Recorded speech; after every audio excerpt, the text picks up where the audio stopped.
Hey everybody, so this is my last video for 2020. I'm going to take the next 2 weeks, recharge, try to get myself back in some kind of order. I have been playing by the seat of my pants this year, and I don't know why, considering I have been home most of the time, and I can't figure it out. So yeah, I'm going to take a little bit of break. This room is a mess, needs to be cleaned up. I'm going to do that, and yeah, it's going to be it's going to be 2 weeks of just clearing my head, getting back where I want to be, and starting to do videos again like the way that I hope. You might actually have a different view because I'm considering moving the desk to a different spot in the room, kind of where you see where the drums are over there. Might be against that wall, which means that you'll be seeing this window. And you can't see it right now, but it's right there. It's right there. So today's video, I was originally going to talk about how I have my rack configuration, how I have everything plugged in here. But what happened is I got an email from a viewer, Trey. He's having troubles. He's doing internal effects, and he wants to know. He's doing it a little differently. Let me just show you here. So what he has done is he has it coming out from the monitor outs, well the line outs, the RCAs. Now, as we all know, you don't get everything when you do it that way, but what he wants to do is he wants to have the external effects work. So I'm assuming he has a guitar plugged in on H, which makes sense because that's your guitar input. And it looks like he's got a vocal track. Now he's running this, if you notice, it's going into a USB plug. I think he's recording it onto his phone, which once again, perfectly fine. I've never tried this configuration before. So what I did, let's go over to my setup here. What I have done, go above, I have tried my best. Well, I have. So I've cleared away everything here. So no effects. So I don't have my external effects on. I don't have my monitor outs. Nothing that. It's going out here. This goes into my headphone system. So that's what I use it for. I use it for my headphone system. That is actually goes into the little mixer that is currently what I'm using to talk to you with. So it's recording my voice onto this. I have, well, track 8 I've got in. I've still got all my XLRs in. I don't care. They're on my board. But as you can see, so what I've done is I've got the guitar on. I have it hooked up to track 8, so that's why track 8 is up. Like I said, this room is a mess and I'm getting tired. And I have track 1 is going to be a vocal track. I'm assuming this is how he has it set up. So input A and input H are being used. So now if I hit record on A, you'll see that suddenly it's going up and now I'm talking. And you'll hear it because it's going through the mixer or it's going into the system. And track 8, same thing.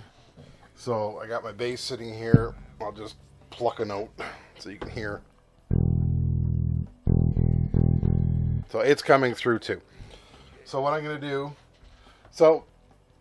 alright, so that's basic setup. Haven't done anything to this yet. Nothing has been done. So what we are going to do, I've got record on, as you can see. So record is flashing on both of those. And if we go to, I think I can turn that off now. If we go up to our screen here, first thing you want to do is you want to go to mixer. Oops, go to mixer. I'm on track 1. Perfect. I'm going to work with effects send 1. And we are going to, first thing you want to do is you want to turn it off. So you want to do pre or post. Pre means that it will just take whatever's coming in, won't be fiddled with, and then just sends it right to the effects. I use this a lot when I do reamping. That way I don't have to listen to the guitar track. Like I don't have to hear the clean guitar track, like the direct in guitar track. That's what I mainly use it for. So Today we're going to do post though.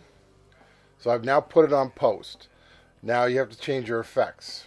So I'm going to bring my effects up, and because I want to show this that it's working, I want it to be dramatic, I'm going all the way up. So I'm at 127, that's as high as you can go. So now that's saying vocals has effects. Now what you need to remember is you need to remember to turn on the effects. So now if I click on the effects button, you'll see I have this nice screen here, and if I go through and I select, you can see that everything is turned off and has different things on it. So we're going to look at reverb.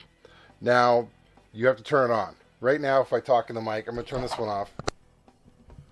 Check 1 2. As you can see I'm normal here. It's nothing special. Now I'll turn it on. Now you can hear echo. You can hear it quite well. So it does work through the monitor out. So that's cleared that up. So that works. Okay, I'm just going to switch back to this mic now. So now we can see that is working. So that's number one. Now the thing is, it goes into what I call the ether, because it's not going to get recorded onto that track. The only thing that gets recorded onto that track is what's coming, well, in this case, is what's coming in the input and then into that track. That's what's getting recorded on that track. And that's the way this works. This effects loop system, the internal, is pretty much designed for when you're doing your final mix down. When you're doing your mix down. So when you go and you say, yeah, you know, I'm done my song, got it all set, and you click your master down or mix down mastering button, that my friends is when the ether kicks in. That's when, because this works pretty much the same as when you go click assign and you assign things to the stereo bus. Works exactly the same. Like when you assign something to the stereo bus, you're not recording it. You're using it. You're using the effect, and it's honestly, if you're working with a vocalist who's like, well, I need a little reverb. I gotta hear reverb on my voice. Well, there you go. You just run it through the stereo bus, and you're good. You don't have to play with anything. You're still going to get your clean track recorded without the reverb, which is what you want, because you may want to change it when you're doing the mix down. But this way you're giving them what they want. They want reverb, they get reverb. That's what this is designed for. So when it runs through the stereo bus, it only gets touched at the end of the journey when you're doing your mix down. Now when you're doing your mastering, when you're doing your mix down, because when you're doing your mastering, you're working on the file that you created from the mix down. I should do a video on that too. All right, I will do that. So yes, as you can see, so that's how the effects loop here works. Now, in the case of guitar, let's say I go to guitar. So once again, same thing. I'm going to switch to track 8. It's not letting me. Hold on. Okay, track 8. I think I'm on track 8 now. So now I go to the mixer. If you want to use the guitar effects, you want to use the internal guitar effects. Well, to do that, then you have to go and set our little insert. Oh, it's phase. See, I can't see it very well. There we go. Insert effect. You got to turn that on. Now, when you go to the effects loop and you click on the guitar selection, now I am using, let's just do a quick select through. There. So now I'm using the amp. So, if I play my bass, I just went way over. So, I'm going to turn that down a bit. Still loud. All right, let's see. Let's turn the master down to.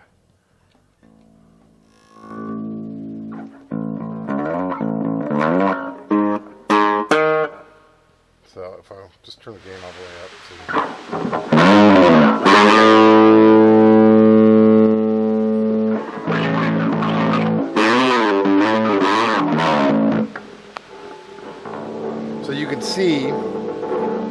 you're now hearing the bass going through the amp. Now it's on record. So that means that in this case, when I record, I'm going to turn it off now because it's annoying. Just turn it off for a sec. When I record, so it had the record on, when I'm recording, it will record that distortion on that track. Now if you have it on play, so turn it back on, and I switch it to, play, now this track will work the same as other as the effects loop does, where you're recording the clean, you're recording direct in, but you are not recording the guitar amp. It's not getting touched. Now one thing you can do in this case, because now you all know you're allowed one effect on the tracks, and you're allowed two. Well, you're allowed one or two, depending if you're using one on the tracks. You're allowed two in total. Okay, I'm going to confuse you all. Okay, so on the inputs, so go like this. On the inputs, you are allowed two effects, as long as you are not using one of the effects on the tracks. On the tracks, you're allowed one effect. One track can have an effect on. So if you're going to do like a lot of guitar tracks and you want to use the internal, like you want to use the internal guitar amp, then you have to go and you'll have to record it with the guitar amp. And I have videos on that too. I'll see if I can find them. I'll try to link them. And if not, they're in there. I've done so many videos on this stuff. So now like I said, you can still. So I have the effects. I'm going to turn reverb all the way off here. I'm going to put it back on record because otherwise you're not going to hear it when I'm playing it. And then if I go to, let's go back to the send effects. Let's bring it back over here. So now we're back to send effects. So you have guitar and send, and I have the thing on. So we have reverb. So let's go to the mixer, and we go over to, we're going to go over here, and we're going to say yes, I want to record. I'm going to turn all the way up because I'm crazy. And now if I hit my bass, you should hear both the guitar amp, the distortion, and it should reverb it with the distortion.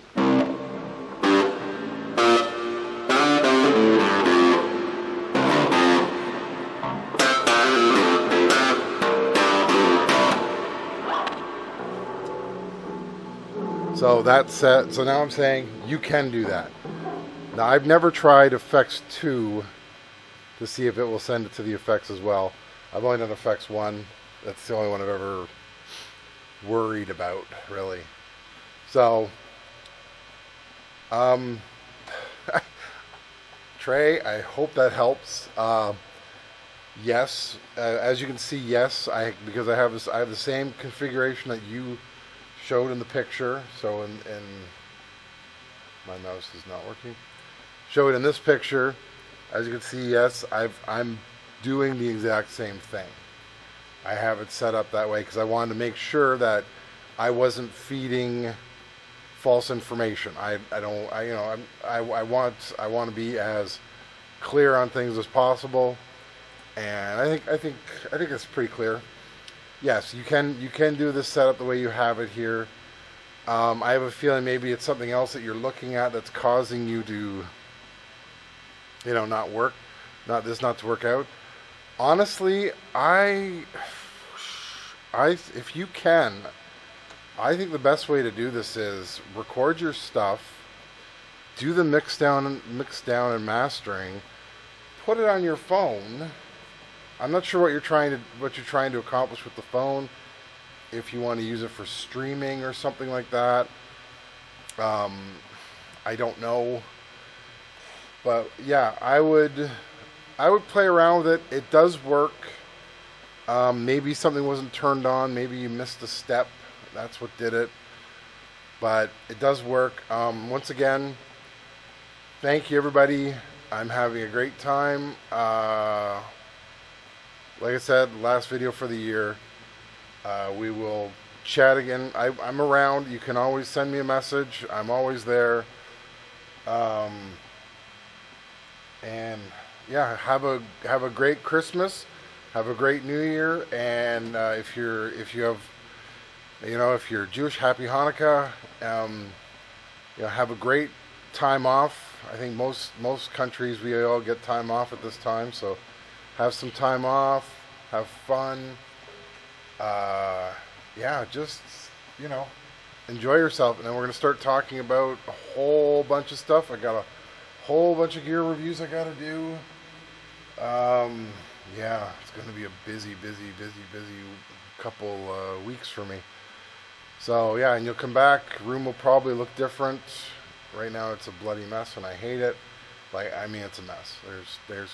There's hair and crap all over the floor from the cat and the dog, and I just have not had a chance to clean up. So once again, thank you. Talk to you later. Bye. Take a seat, 'cause we're the ones who question you about your life.